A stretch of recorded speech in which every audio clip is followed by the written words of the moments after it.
Yes. Dude, look at that. Come on.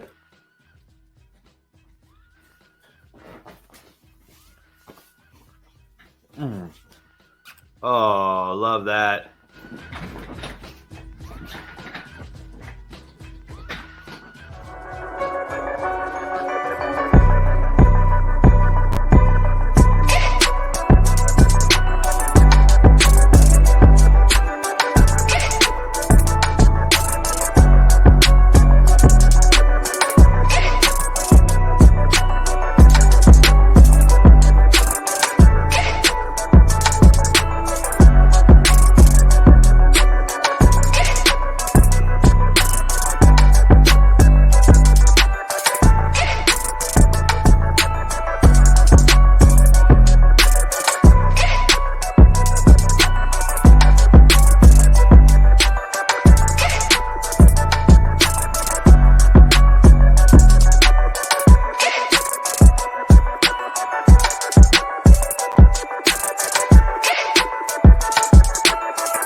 Oh, you gotta love that. I love seeing my stepdad walk into us when we were live. Always gets me so fun to see that. And you gotta love great swag. Look at this. I'm so excited to get our new pullover in there with the Beta Consulting Group on. Oh, it's on that shoulder over there. Absolutely love that. Listen, folks, swag matters out there. If you're gonna get swag, get good swag. Get the kind of swag that looks good, performs well designed, something that people want to take with them on vacation. Bad swag is no good. It's better to have no swag than to have bad swag. So always keep that in mind whenever you're thinking about your swag for your company. Hey, I'm Trey Griggs, host of Standing Out. Thanks for joining us today. We're so excited to have you with us on the show today. Going to have a great one. It's a banger. It's going to be a good one. We want to give a shout out to our friends over at SPI Logistics for making the show possible. Make sure you visit them at success.spi3pl.com, especially if you're a freight broker that's just done with the admin, the back office type of stuff. You just want to get rid of your authority and just focus on sales and customers.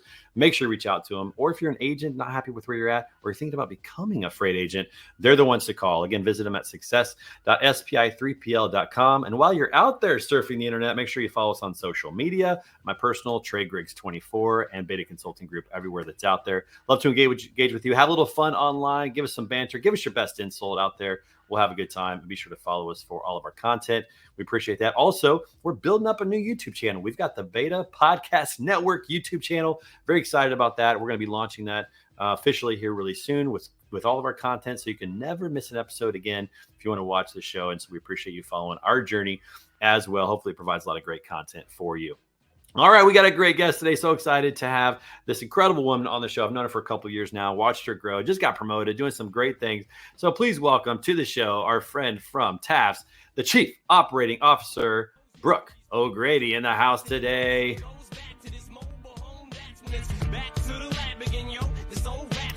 This is a great song. This is a great song, my friend. Love it. Love it. Come on. I'm a big Eminem fan. Back when I had the actual CD, Eminem show. CD, I look back, what is that? I can't believe my parents let me have this. I think I was in 6th grade, but I did. Did you ever see Eminem in person? Like, did you ever go to a concert? No, I wish I could see Marshall Mathers. I feel like he just doesn't perform a whole lot. No, and I feel like anymore. now that I'm in the space of like, oh, I could go travel and see him, it's like not really happening. Life change. He's going to be the guy. He's going to be the 50-year-old rapper that, when your kids are all grown, you go watch him live. Right. He's probably still going to be good. He's right. one of the best of all time, which is great. And then CDs. I'm always like, if you don't know the song, you're probably too young, right? Like totally. Yeah, we're getting to that place, Brooke, where we're working with people who have no idea the movies we watched, the music we saw, none of that. It's just kind of the way it is. And speaking of CDs, my kids just the other day were like, I'm never going to own a CD. And I thought to myself, that's crazy. They're never going to own a CD. I mean, they don't have any place to play it. I don't think I have any place to play it at my house. I mean, I used to have like a book, right? And it had all your CDs. Yeah, I know. We all did. I know. Yeah. I know. See, it's interesting. So, a turntable, those have come into play, and people buy vinyls now and have that. Nobody's buying 8 tracks. Nobody's No. buying cassette players. I don't think people are going to buy CD players. It just doesn't have the same feel as the old turntable. It's just going to be gone. They're Right. never going to own a CD. That's crazy to me. It's kind of weird. But I know. anyways, I used to burn my own CDs. I That was know that a was big that deal. was Like, big when that they came would around, do dude. it. We're totally dating ourselves, but that was huge back in the day when you could burn your own CD. Just felt like so much Oh, yeah. power, and Napster was helping us make it possible. Love that, all good stuff. All right, so Brooke, real quick, thanks for being on the show. We appreciate it. Are you a coffee drinker, water bottle drinker? Which one do you want? We're gonna send you one today for being on the show. I'm coffee. Coffee. All right, cool. We're going to send you your own mug. And again, we appreciate you being on the show today. So tell everybody a little bit about yourself and about what you're doing over at TAFS now. Sure. A little bit about myself. I've got some fun facts I could bring up. I got some dirt, but what do you want to say? Well, we have to bring up like the appropriate dirt. Like, don't dig up too much. But so I'm in Kansas City. I have a husband, 2 kids, a 5 and a 2-year-old. Kind of like my background. I went to high school in Kansas City. And then for my undergrad, I went to University of Kansas, so the Jayhawks. And then I actually moved out to Arizona to be a teacher. So I used to be a middle school teacher. And then I've studied abroad, and then I ended up coming back and getting my master's in organizational leadership at Baker, which is like a private, smaller college in Kansas. Man, And we then just run in the same circles. We have such a similar life. Keep going. Oh, no, you're fine. And then I've been at TAFS for almost 8 years, and I started out as the training and onboarding manager. And so that really, I look back and I'm like, oh my gosh. But so I would do the orientation for new hires coming into the company internally. And then I would also call all of our clients when it was their first time submitting an invoice. And I'd have to walk them through how to do it over their phone. And they could possibly be doing it on a computer or the app. But it's crazy looking back because I remember calling, and the technology, we were so, I believe, so far advanced at that time. And so you're calling these companies to show them how to submit invoices. And some of them they have a flip phone, right? They don't know how to submit an app or a portal. And so it's totally come a long way. But I would spend like sometimes 2 to 3 hours on the phone with our client trying to say, hey, here's how you submit the invoice. Yeah. And kudos to you for doing that, because a lot of times people, especially tech companies, they just don't take the time to help people learn how to use the tech. So I think that's awesome that you did that. It's so important. But we have some similar, lifestyles. I grew up in Kansas City as well. I was a middle school teacher for a while as well. Left that, got into business. So we have a lot of similarities. But you grew up on the Kansas side. I grew up on the Missouri side, and we didn't like you guys. We didn't like the Kansas people. You didn't like the Missouri ones. Still the same, right? That state line, man, is stronger than people think. Middle school's the best by far to teach, I think. See, I was the opposite. I love teaching high school. I don't know, I love those conversations better. Even though I'm a silly person, I just got more out of the high school teaching. I felt like I was preparing them for life a little bit more. I don't know. I got a little fulfillment out of that. And middle school was difficult. I feel like in middle school, I opened more lockers than I taught math. I helped kids get the combination open more than teaching math. But it was still fun. I just enjoyed the high school just a little bit better. Middle school teachers are unique and very valuable. I'm thankful for middle school teachers. I just like the quirkiness. They're awkward. They're like, there's still sense left in some of them. Right. And they're excited to see you. Like, they're still, like, when they walk in the morning, they're excited to see their teachers usually in middle school. So that's fun too.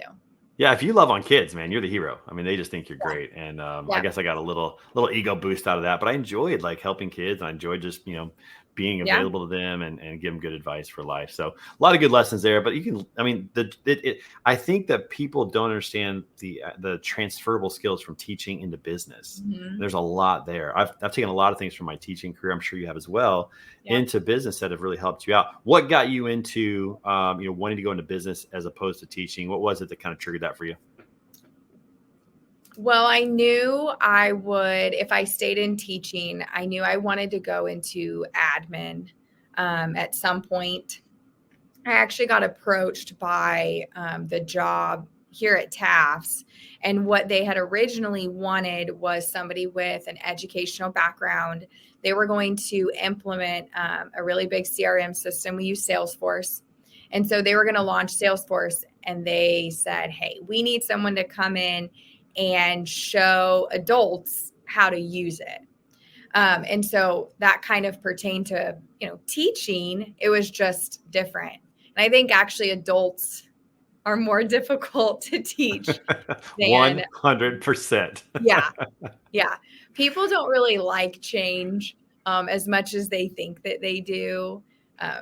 People say that, but I'm like, I don't know, because I've had to implement, major changes sometimes, and sometimes you get a lot of pushback. But that's really why they said, with your background in education, you can come in and teach adults.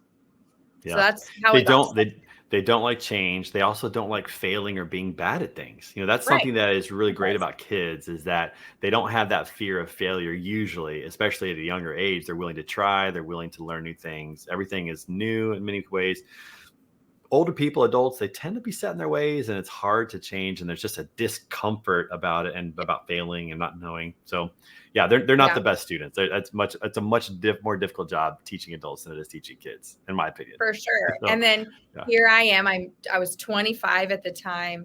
I'm teaching people who have been working here for, 7, 8 years. Hey, do this and do that. And so, they're probably looking at me like, who are you?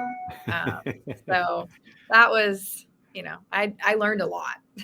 Yeah. Let's talk about that. What did you learn from a leadership standpoint? Because obviously leading kids, there's some crossover in terms of just being a good leader in general. What are some things that you've learned over the years at TAFS and your development? Because you started in a management level, but probably, a mid-level area, somewhere in that range. Didn't manage now anyone. Right, you managed yourself. Yeah. you had on The Office, I think it's Kelly. She had manages herself, that kind of thing. You're managing yourself at that time, but now you manage other people. You're chief operating officer now. What are some leadership lessons you learned along the way in the last 8 years that have really helped you out? Wow. So I'm a big believer that leadership, you get better at it over time.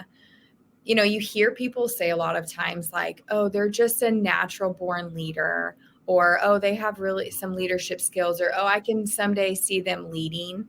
And that usually is true, right? I think some people possess characteristics that are important when it comes to leadership.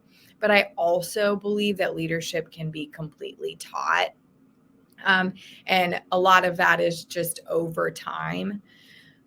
I would say the number one thing that I've learned is to set clear expectations. And that's, as you know, too, that plays into your role as a dad, right? And here's what I expect out of you. And because I want them to be successful, and I'm setting people up for failure if I'm not giving them clear expectations, because they won't be able to meet my expectations if I'm not clear. And that's really unfair. So that's probably the number one thing I've learned. I've also learned there's times where I thought I was being clear and I wasn't. And I've also learned most people, they want to do well. So if somebody is, not meeting expectations, or you think they need more training or this or that, just having a conversation about it, because usually they don't know. And most people want to do well. I think sometimes we're quick to jump to the conclusion that maybe somebody isn't, performing well because of this and whatever reason. But usually when you sit down and have a conversation with somebody, you can kind of figure out what's going on. Yeah. And going back to what you said about expectations, I think that's so powerful. One of my dear friends, JD Gravina, he's the head women's basketball coach at Western Illinois. And he preaches this all the time. He says that success is the product of proper expectations, that when you have the right expectations and you communicate them clearly, that sets you up to be successful. And without that, it's a shot in the dark, and there's a lot of guessing, and it's just not clear. I think the strongest ability of a leader is the ability to communicate, and that's a taught skill. That's a learned skill. You're not a mind reader. And so it's unfair for me to expect that. Yeah, you're absolutely right. But communication, again, it's a learned skill. I agree with you. I think leadership is completely learned. The idea of somebody being a natural born leader usually just means that they're able to talk and jump in Right. take charge of a situation. That's a part Yep. of leadership, but that's Yep. not all of leadership. There's a lot more No. to it than that. But that we tend to look at people that just are able to jump in and communicate or take charge as, oh, they're a natural born leader. But what I've learned is that leadership is all about serving. Like there's an element that you're now Mhm. serving everybody. You're not the one that's telling people what to do. You're helping people accomplish their goals with a little bit of guidance and things like that. It's Yeah. just a different way of thinking about it.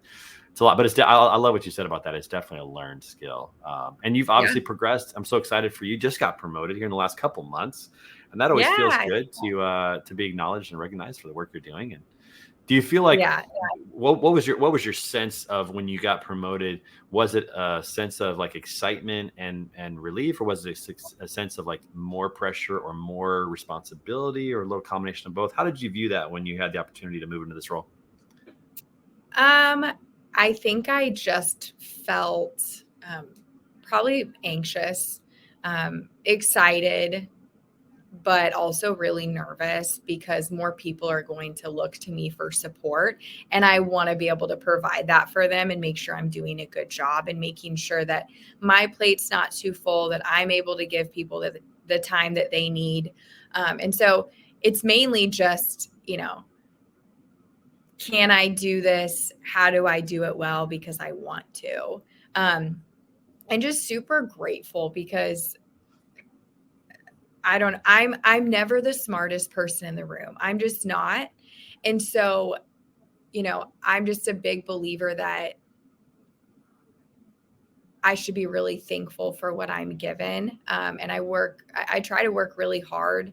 But there's definitely people that can do it better than me, that are smarter than me. So I just felt really like humbled and grateful that they believed in me, right? Because that's ultimately upper management saying, hey, we believe that you can do this and you'll do a good job. So I felt really, really grateful because it's Well, nice. It's nice to feel that. I think you're in the right place. If you're ever in a room where you are the smartest person, you're in the wrong room. So the fact that you Right. feel like, you know what, I'm not the smartest one here, I'm that's the right not. room to be in, you know? Yeah. I'm not one of the tech people that's just like super, techie and analytical. And like, I can just look at a bunch of reports and just like, I've never been super book smart. I've always had to work really, really hard at it. And that's okay. We each have, strengths and weaknesses, but it's nice to feel like, okay, I'm doing something right if they believe in me, which is really humbling. Yeah, no, I love that. If I'm ever like on the basketball court and I'm the best player, that should not be. I should not be the best player on the basketball court. I'm 5'8", for Right. goodness sake. Right. Or if I'm playing golf and I'm the best golfer in the group, it's like I need to be in a better group that with players that can challenge me.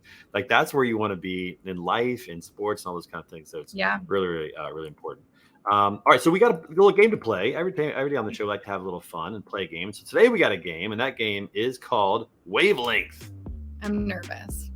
I know, me too. I have no idea what to expect here. But here's the basic rules of the game. Is I think we're going to get some clues, and we have to think of a word, but we can't say it. And then when we hear this noise, the gong, let's see if we hear it. Did it get played? Let's see. Maybe I can play it.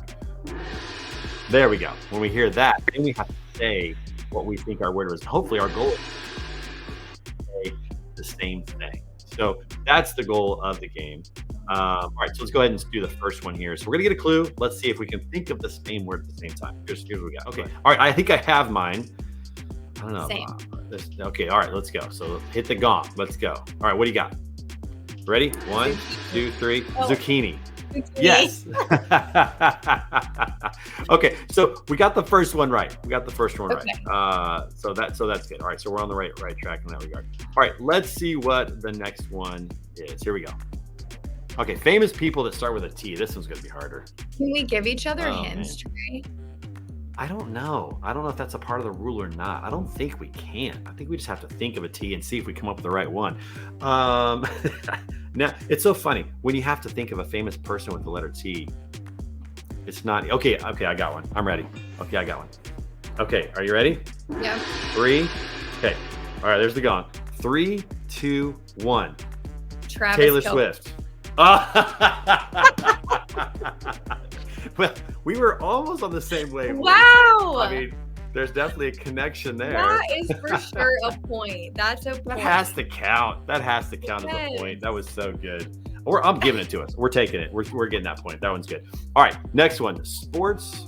Okay, so is it a sport that starts with the letter I? Sport that starts with the letter I. I think that's correct. A sport that starts with the letter I. Okay, I got one. No. I'm ready. Oh no? Okay. I like hearing the gong. You ready? Oh, I got it. Okay, you ready? 3, 2, 1. Ice skating. Ice skating. Let's go. There Let's go. That counts. I love it. That's good. Okay. All right. Household item J. Household item J. Household item that starts with the letter J. Oh man. I'm blanking here. Household. Oh, we got to do it. Household. Okay, I guess we got to do it.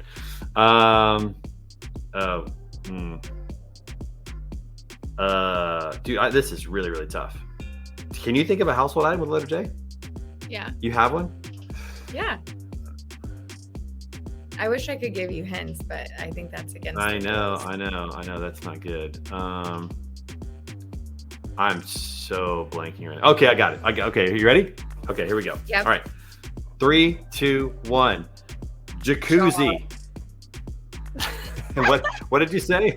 I said a jar. A jar. Okay, well, we didn't get that one. I can only think of a jacuzzi, which isn't really a household item, but kind of. I couldn't think of anything else. Okay, last one. This is gonna be our last one. Movie that starts with H. Okay, I've got one. I'm gonna funnel this to you right now, Brooke. I'm funneling it to you through the ether, the airways, giving you what it is right now.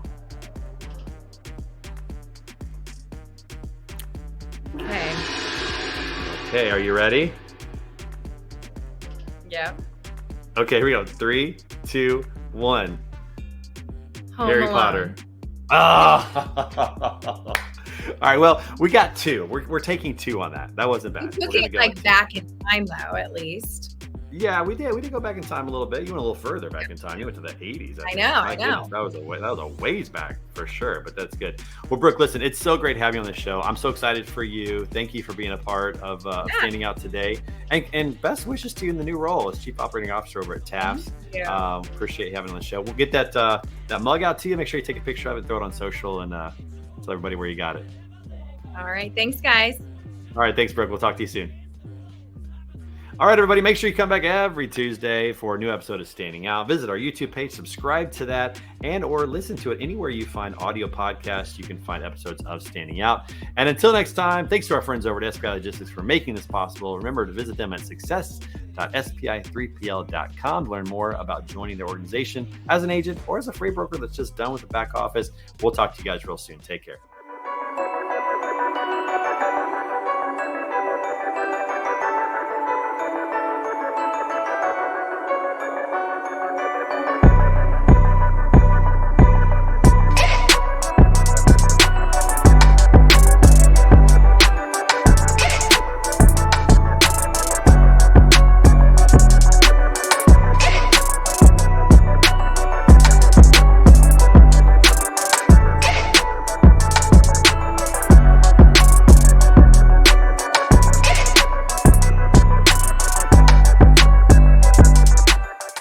Movie that starts with the letter Z.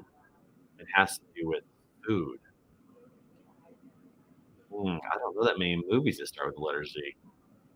Mine just says food. Oh, you don't see food-Z? I see food-Z. So in my head, it's a food that starts with the letter Z. Oh, it's